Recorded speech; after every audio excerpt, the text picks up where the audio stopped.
Gamescom 22. I don't know, but I will do it like first the indie stuff and then the slightly bigger games, right? So let's just let me tell you all the games that I played. So the bigger games, I saw a presentation for Skull and Bones, obviously, right? Skull and Bones. Then I played Gungrave G.O.R.E, right? It's a non-VR game. And then I tried out AEW, the AEW wrestling game, right? And what else? Oh, and of course Sonic Frontiers, right? Sonic Frontiers. So they were like this. These were like the bigger games. Then the indie stuff, I tried a game called Orcs, right? It was like a tower defense game. And I tried out Gori. It's like a cute hack and slash. I tried Necroboy. It's like a puzzle game. And this is all the Tower of Children. I think it's called the Tower of Children in Japan. It's called just the Tower in the West. Tower of Children. It's like a Japanese indie game. Yeah, that's it. These are all the games I played. There was one other thing. This was like a metaverse project. It's called Deother. It's like a South Korean thing. So I'm gonna talk about this a little bit because I talked with the guy, with the CEO, or I don't know. He was like one of the bosses, right? So he was there, and I talked with him a little bit about it. Because I'm like not a great crypto NFT guy and metaverse stuff like that. Don't care about it. I don't play MMOs. So, but I do get why people like MMOs, right? So I think like metaverse is basically just MMOs for non-gamers. Yeah. So let's get right into it, right? I'm just gonna pick some stuff from the pile that I got. And the first game I got here is called Dimday Red. They gave me like this comic. Looks pretty good. It's pretty nice. On the backside they have like some concept art, right? So this is like a pen and paper RPG. So you don't have like a board game aspect to it. There's like no Warhammer positioning and tactical stuff. It's just story and dice. And they have like the physical version and the video game version, right? So I didn't play it because someone else was playing that, but I talked to the guys and I liked it because the graphics are really nice, right? It's like the Western comic book style, and the colors are like very muted, right? A little bit washed out, and with outlines, and they had like a really nice UI. I think it was very modern and sleek, and the setting is like the sun is like, no, the earth is flying towards the sun, and the earth is getting really hot, and like 50 years from now the earth will fall into the sun and burn and stuff like that. So you were living like this desert world, right? And I don't know exactly what you do, but fight and stuff like that, right? Like post-apocalyptic stuff. They managed to have like this environmentalist message, but without like the real world stuff that we think about now, but more like in a fantasy setting, right? To make it less real, right? And more how to say it, and make it more escapist, right? So you have like this Fallout style global warming, but it's actually more sci-fi, right? So this looks really good. I'm not an RPG player, so I don't know. anything about it, but maybe you might be interested in it. So it looked really good, right? So another game that looked really good was like the Tower of Children, right? This game, Tower of Children, or just the tower to the bottom, I don't know. So this is like a roguelike. It's like with card elements. You have like a group of children, or the grown-ups are dead, just children survive, something like that, and they're like on top of the tower, and it's like an infinite tower, right? Like Diablo or something like that. So you have to go down the tower and get bread back to the other children, right? And you choose like 2 for your party every time you go down, or maybe later you can pick more, I don't know. And then when you encounter an enemy, you can pick like a shield card to defend yourself, and there's like this timing element that, so it's like turn-based combat, but you can like press the defend button or like select the card the moment the enemy timer runs out, so you can defend, like just defend, right? And then the enemy is stunned, and then you can pick your own attack card, right? And what's really nice that you have like in the bottom of the screen you have like 4 cards, but you have like more cards in total. So you have to switch with the Y button or the triangle button to the set of the other cards, right? So press like shield at the right moment, then switch to the other card, select sword, and then you attack, right? And then there's like a mechanic that you can turn the cards around, and then they are inactive, so you have to wait till they activate again, or they have like different uses depending on what side it is. Yeah, and then the runs are like time limited or story limited. So the run that I did was like over after I fought the boss, like after 3 enemies or something, and then you go to the top again. Yeah, and then it ended over there. So the guy told me that when you don't bring enough bread for a long time, then the game's over, right? Because everybody starves. So it's like it's kind of hard, this game, like harsh reality, stuff like that. So it's like kind of melancholy, like children, hungry, stuff like that. But fantasy setting, right? You can see they have like this flying whale over here and stuff like that. And yeah, so the style is really nice, right? It's a little more painterly compared to Dimday Red. Dimday Red is like more this comic book style, and this is more picture book style, right? So the next indie game I played was Orcs. They gave me this one, or they had this one. Orcs is like a tower defense game. So usually I don't play tower defense games, but there was like this on Gamescom you could like collect stamps for every indie game you played, and when you get like 6 stamps, then you can go like get a Coke or something, like this German Coke, what is it called, Fritz Cola.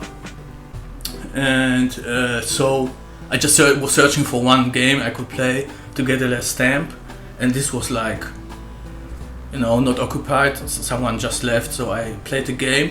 I put on like the headphones, and it was like the most awesome like power metal music on there, so I really liked it very much. I was really getting into it, and then I started to play, and I just lost immediately, right? So the PR rep came up to me and explained the game to me. So the twist of this game is like, to build one tower you have like join 2 pieces, right? Usually tower defense, you pick one tower, you place it, and then you have the tower. But this is like you have to build one wall and then the second wall on the other side, and then you get a castle, and this is like your tower, right? So and then you have other pieces, they're like roads and farms and villages and stuff like that. So he told me that it's like Carcassonne, the sport game, which I heard about but I never played. So I guess it's like the longer the road is that you build, the more money you earn every turn, right? And you have like a deck of cards, and these cards are like what you build, the pieces that you build, like the towers and the farms and the roads and stuff like that. And you build, and then the orc wave comes, and you have to survive that, right? And the goal is like to build the road up to the orcs base camp and build like and destroy them. But I didn't manage to do that, right? But it was pretty fun, right? Once you understand that you have how to build the towers, because I didn't get it at first. I never completed like a tower on my first run. Once you get that, it's really nice. Necroboy. So Necroboy is like a puzzle game. It's an isometric 3D game, and you are like in this dungeon. You have to activate switches to open doors to reach the end. So each puzzle, each level is one puzzle, right? But you don't activate the switches by yourself. You have to send your ghosts, right? So first you have to find the ghosts in the levels, and then they follow you around. And then when you tell them to activate the switch, they go there and activate it, right? And it's all about positioning, where you are standing, where the ghosts are, and the ghost management, right? So when you have like 3 ghosts and you let's say activate the switch, all 3 of them go. So you can like put some of them to sleep, so they will stay where they are right now, and just one ghost goes to the place to activate the switch, and you have to let them activate the switch from afar. So the doors usually between you and the switch are like would close after the switch is activated, so you can't go yourself, right? And every time you complete a level, you lose all your ghosts, and the next level you have to find a new ghost, right? And there are switches that require more than one ghost to activate, and stuff like that. So they have like this nice feature that when you press like the L trigger or something, then you can have like this inside mode where you see which switch activates which door and stuff like that. So there's also no time limit. So like it's like this chill puzzle game, right? So that was really cool. The big indie game, like let's say almost AA, right, was like Gori, right? Gori from Wired Production. It's this cat game. So Wired Production had like a bigger stand with like 5 games. They gave me all the 5 stamps that I needed before I went to Orcs. And I just played Gori, right? By the other 2 games that I really liked that they had was like The Last Worker. The Last Worker is like Amazon simulator, right? Where you are like sitting in this futuristic, dystopian, sci-fi forklift or something like that, and you have like put a product somewhere. I don't know. I didn't play this game, but I knew a guy who worked at Amazon, and he showed me a video what it looks like inside of Amazon in the warehouse, right? So they have like these really narrow aisles, and I think the forklifts that you go like sideways inside of the aisles and take out the products from there, and it's like really dark and stuff like that, and claustrophobic. So when I saw this game, I immediately thought about it, and I told the guy who I talked with. I told him that, right, that reminded me of Amazon, and he was like, yeah, we were thinking about putting in a mechanic where they have to pee in a bottle, right? But I guess they decided against it. So that might be a cool game, I don't know, but I like the concept of it. And the other game was like Arcade Paradise, right? I can show you. So The Last Worker, they had like this thing. I don't know, maybe you've seen like, I was in a museum, they had like, they had this artwork where they took a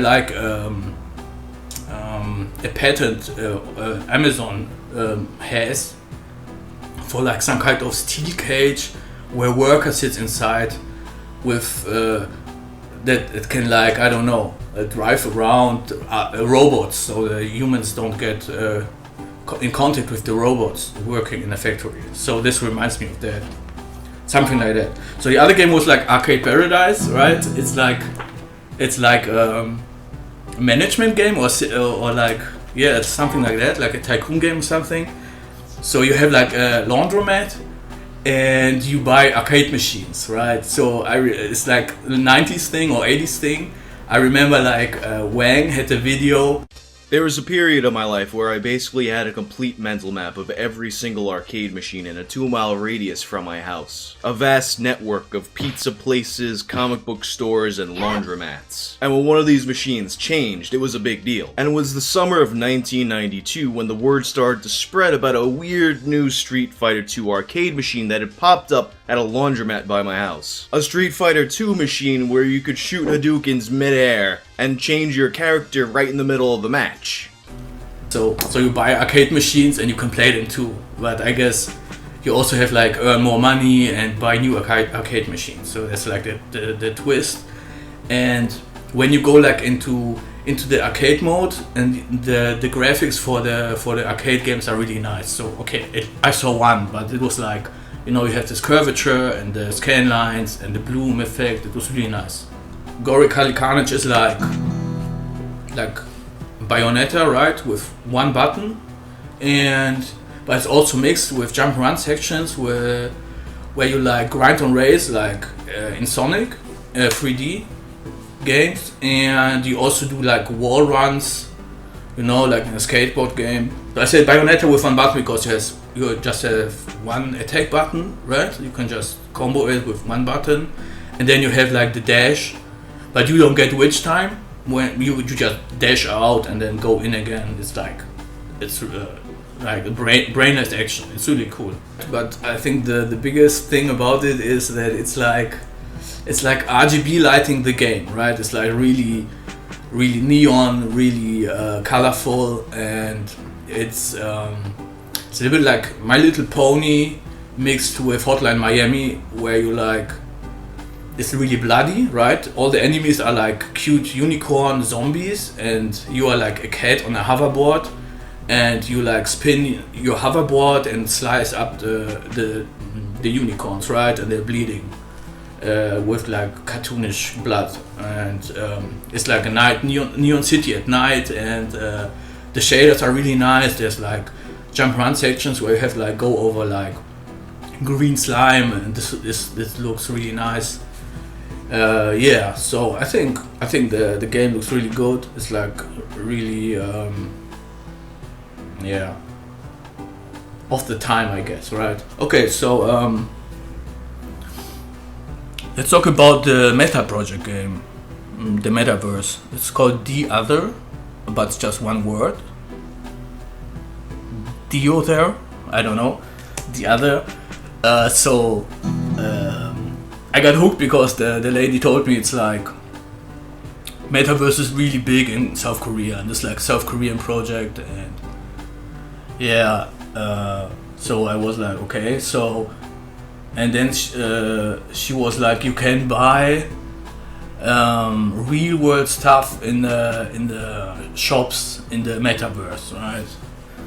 So I talked with the CEO guy, and yeah, so they partnered like with some supermarket in South Korea, and then when you buy stuff in a supermarket in this metaverse, then you get the coupon, and then when you go to the shop, you get the bread basically for this coupon, right? So it's an interesting idea to buy stuff in the metaverse, like, you know, it's basically, if it would be just like Amazon, but 3D instead of 2D, right? Why not? Right? Sounds interesting. But they haven't released yet in South Korea. I think they want to release like 3 months from now. And they didn't have a playable demo. Just a video running in a loop.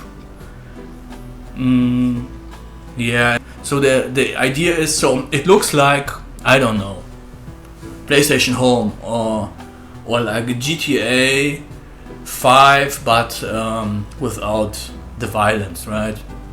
So you run around with your anime avatar, I guess, and the city looks like kinda realistic, and you get like a Tesla, or you can choose what car you want to have, and you can drive around and go to the shop, right, and chat with others. It's like the MMO without the gameplay, right? And you can, of course, you have to buy property with an NFT, and then you have your own property. But if you don't want to pay anything, you get to live in a dormitory, right, with 3 other characters. And then you can buy stuff like cars and yachts and stuff like that. But I don't know why you would spend time in this metaverse, right? I mean, if you want to chat, you can, like, I don't know, go on Facebook or something. And they also have like a play to earn concept, but I didn't get what you have to do to earn money. He said that everybody can open up his own domain and then sell properties to people, right? And when you sold like 144 properties in your domain, or invited people to your domain who have a house there, then you get like share of the revenue, right? You get 70% of the revenue. But where does the revenue come from? Maybe the other people buying NFTs. So I guess the first 144 people get like property for free, but everybody who joins your domain after that has to buy a property. So that's how he explained it to me. But on a website it's kind of different. So after that, after the first 144 people, somebody has to buy that NFT for the property, and then you get like a revenue share for that. And I guess there will be like advertisements on the buildings there, so maybe you get a kickback for that as well. I don't know. Yeah, it was really interesting to talking to that guy. I think like Metaverse could be like a real thing, like Facebook, right? If it's free. But I don't get why would someone want to pay money to spend time in this place, right? It's always all about other people, I guess, right? If you meet cool people in this place, then you would stay, right? But the only thing they have implemented is like races between cars. You can race other people with their cars.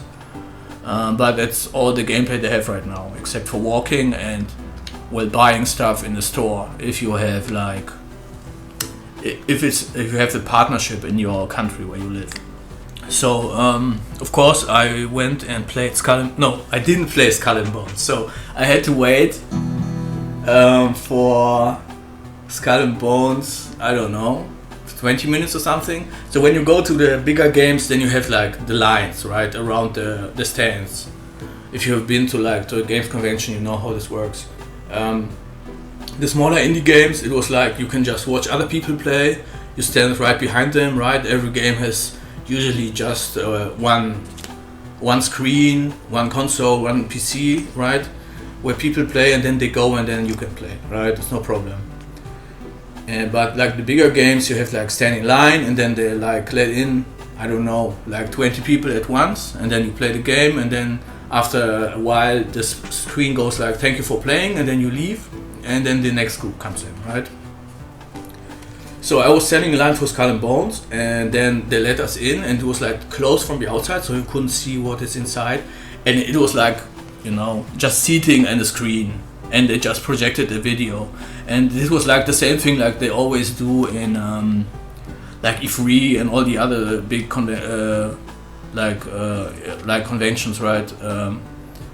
And they had like Carmen come out. I think her name was Carmen, and she was like talking over the video, right?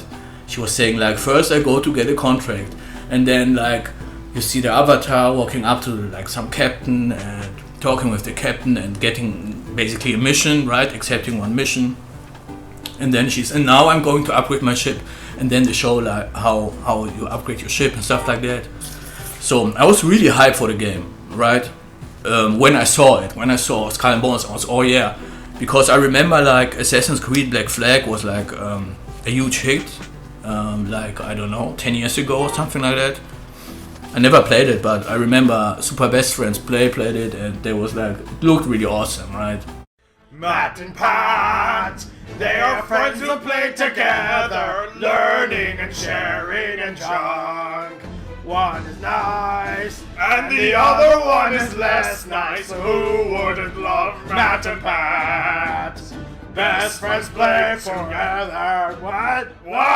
Arr! I have a boat! I have a boat, you can't stop it! Except for the people that have a bigger boat! This asshole. It's like 2 feet of water. I know. They dug themselves the hole where they have always do this time story plot and stuff like that. So I thought maybe they want like this fresh start. They can just do just pirates, golden age of piracy in the Caribbean and stuff like that. But it's not Assassin's Creed anymore, right? It's a completely new game. So there is like no combat anymore, like on foot, right? So it's more like a management game now. Okay, maybe I'm exaggerating, but you just you walk around as yourself on land, right? But you don't fight. It's just for getting missions, getting contracts, and finding hidden treasure, right? But the hidden treasure is like there's like it's usually like a mission. The shot is a mission. You got the contract, get the treasure, then you went with the ship to some island, got off board, and then you saw like a tree with a paint marking on it, and then you dug up the treasure, and then you went back and gave the treasure to the guy, right? And the rest is like naval warfare, but it's just ship fighting, right? It's just you can go like into it's a little bit like turret section in FPS, right? You can basically go into first person mode, and then you have like a crosshair, and then you aim at the other ship, and then you shoot your cannons, right? And that's it. And there's no boarding maneuvers, it's just a cutscene, right? So when you want to board, it's like when you close enough and you have like I guess the right equipment, you can board the other ship, and then it's over, right? There's like no you have to go over to the other side and fight them, right? It's just a cutscene. So I was really disappointed. First because of it was just a presentation and I couldn't play it, and then because I expected something different from the game. But in the meantime, I thought about it a little bit, and yeah, it's just a different kind of game, right? Just like with puzzle games, some people don't like fighting so much, right? They're more like about exploration and I don't know, buying stuff, hoarding stuff, getting stuff like that, right? So the game is more like that, right? Because it's just chips. The combat is a lot slower, the cannons reload longer, the movement is like slower, right? The targets are bigger, they take more damage. So if you're not super good at fighting, you can, I mean, maybe it's like the perfect stoner game, you know? You get high and then you can just, you don't care, right? If you're like totally baked and your reaction is like super low, you can like still play this game. So maybe it's a good thing, actually, right? And also the better you are, the better prepared you are, the more money you have, the more you know you are likely to win, right? So if you just play the game, you can just buy a lot of armor for your ship, and then you don't have to be like this good in playing the game, right? The combat aspect of it. So it's more like a chill game, and they only showed us the single player because they had like 2 presentations. They was like rotating. I was like in the group that had single player, and I didn't want to get out again and stand in line again for the multiplayer version, right? But it is actually, I watched some videos yesterday about it. It's meant to be like a live service multiplayer game, and it's also like when you go like with your ship when you're sailing, there are a lot of other ships, right? It's not like in real life it's like just sea and you don't see anything, and then you see like a ship like 1,000 miles away and 10,000 million miles away, and then you have like wait for a long time until you see it.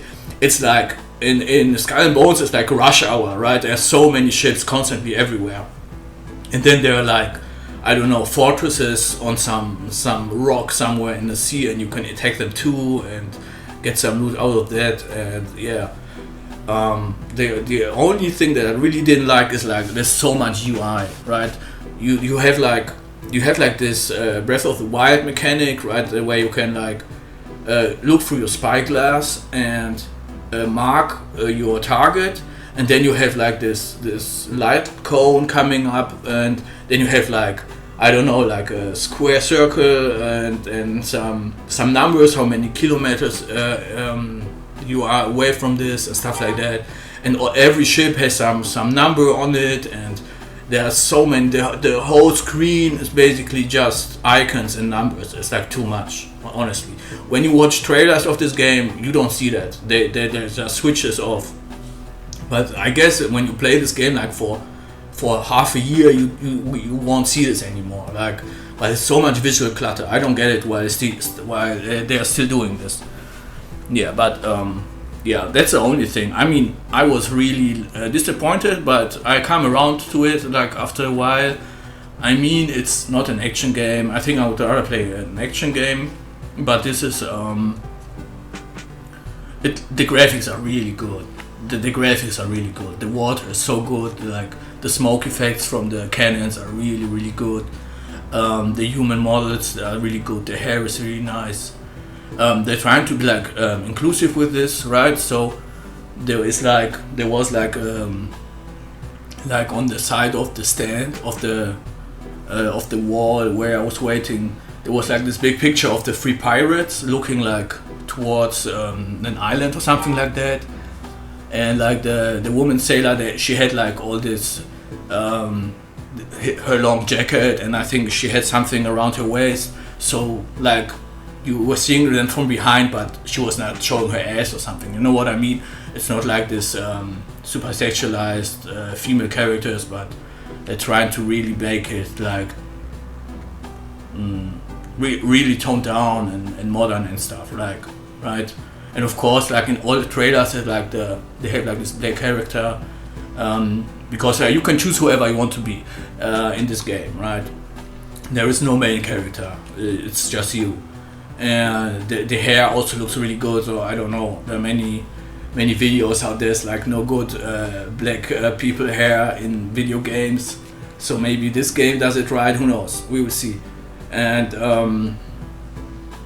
so when you die, you just spawn back at your last base, and I guess you can have many ships, so you lose just one ship and you can get your cargo back, like Dark Souls style.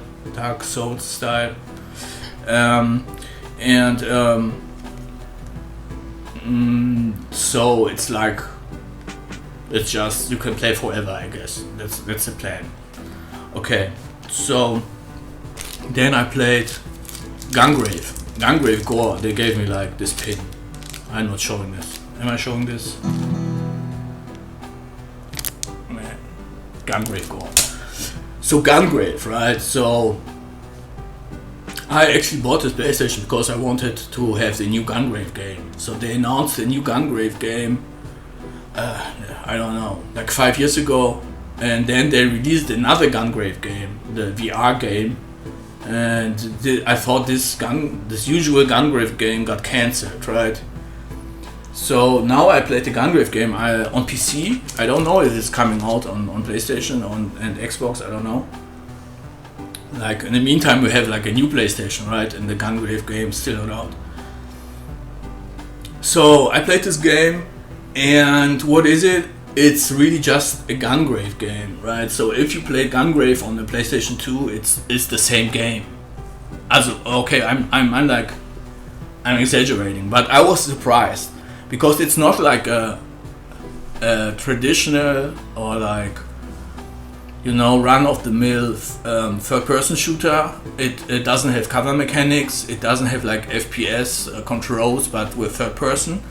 It has like Gungrave controls, right? If you had never played the original Gungrave games, the movement is very tanky, and you just can't turn around, right? If you press, it's like the twin stick controls are like the right stick is just for camera, right? It's not for character movement.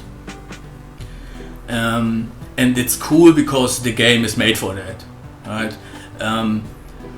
But I wasn't expecting that. So the Gungrave guy is also walking really slowly, and the whole game is more like a rail shooter, but without the rails, right? So you go to one room, everybody spawns in front of you, and then you kill everyone. They're running at you, and then you have like this dedicated melee button. And then once the room is cleared out, you go to the next room. Like there's no backtracking, there are like no switches, no puzzles, nothing like that. So you have like special weapons. So they improved the gameplay a little bit, I think. But this one you have like, you can do like close range attacks like in Doom 2016, right? And you have like a grappling hook. You can pull enemies towards you and finish them off, stuff like that. But the most fun is like when you press the left button, shoulder button, right? Not the trigger, but the L1 button.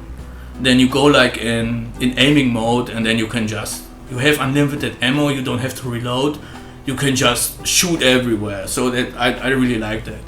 So the guy is walking slowly, you go in aim mode, you walking slowly, there's like shoot everywhere until the room is cleared, and then you go to the next one. And like this blood is flying everywhere, right? So the game is like 18 years and over in Germany. I don't know if it's like this bad in other countries also, because it's like Mortal Kombat violence, right? It's not like really violent, there's no swearing, I guess. There will be no nudity, anything. It's just a lot of blood and a lot of, it's really cool, the combat, right?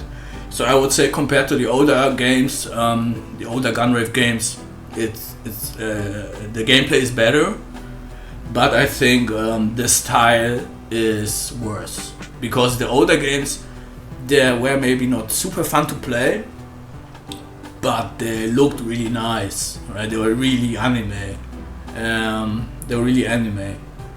And they looked really nice, and the Gungrave character is like really cool, except for the glasses. But this one was more like generic shooter, right? The graphics are like not anime, and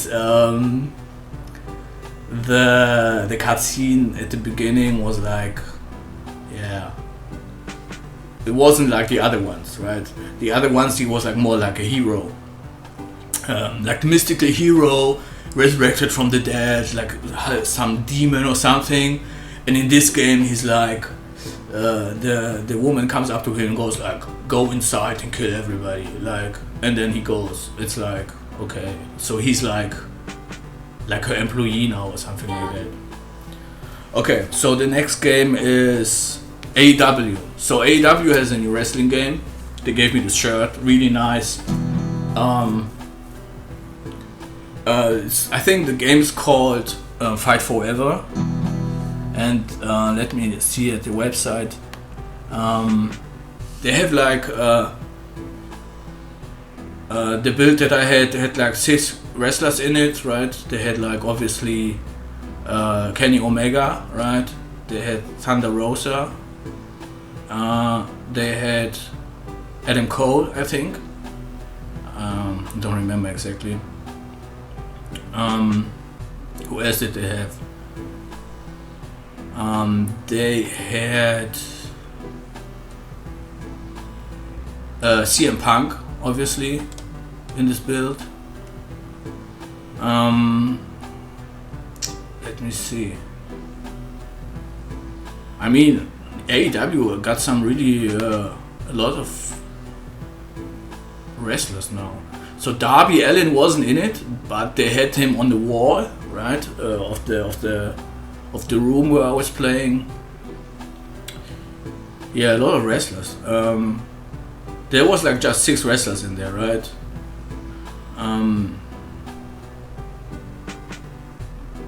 I think they had Mark Henry also on the wall, but it was not in the game. Do I have anyone? There's someone else. Yeah, the Big Show was in it. What's his new name? Paul White. Paul White was in it. And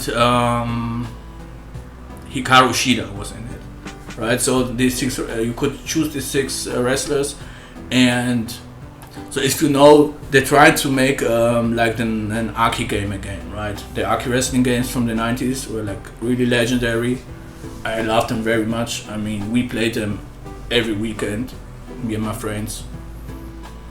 And they're trying to bring that back because, you know, they're competing with WWE, so they want to make a video game that is better than the WWE games. And back in the day when Aki was doing the WCW games, they were better than the WWF games. So that's like their play, right? Their play is like, now we have like, we are the new WCW, we have like the Monday Night Raw Wars, right? The Monday Night Wrestling Wars again. So is it as good as the old Aki games? I would say not yet, right? I don't know when this game is scheduled to release. But it doesn't play as well yet. So it is like, it looks really good, right? So back in the day, the Aki games were like the better games, but the SmackDown games were the better looking games, right? So I think the plan was like to marry the 2 concepts together, right? To have like the gameplay of the Aki games and like the looks of the SmackDown games. So it's kind of like that. But unfortunately, they also have some of the SmackDown jankiness in it, so it doesn't play as good as the Aki games yet. So the controls are like kind of like Def Jam, right? Because on the N64 you had like the 6-button layout, and on the PlayStation you had like the 4-button layout, and like the Def Jam games were also like Aki games, right? So it's kind of like that. I immediately like found everything. I had to relearn a little bit, but the game was really hard. So I did 3 matches and I lost 3 times. There are some changes. I don't know if it's just because it's not ready yet, but I have like the feeling that it's more difficult to hit your opponent, right?